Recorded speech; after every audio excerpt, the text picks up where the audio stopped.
We have a question from a Mr. Gardner who has a 2009 R1. He has Öhlins cartridges in the forks and an Öhlins TTX shock in the rear.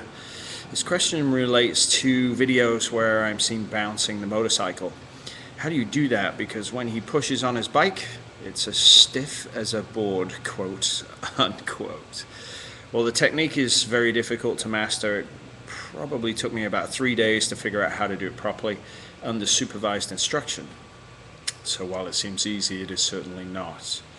In regards to your question and the bike, given that you have cartridge kit in the forks and a TTX in the rear, obviously the suspension is much stiffer than stock.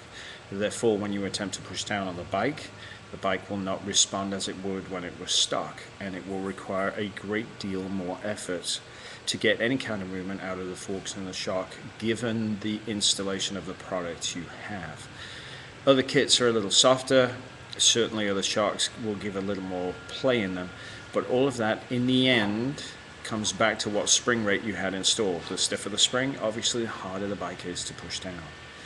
So with some practice, balancing the bike against you and managing to get the force through your shoulders and arms without buckling your elbows should help you bounce the bike.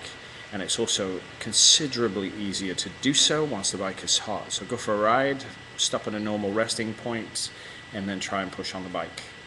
I'm sure it'll be a lot easier with time. So be patient, I'm sure you'll get the technique down. If you have questions, please send them to Facebook via Dave Moss Tuning. And thanks very much as always.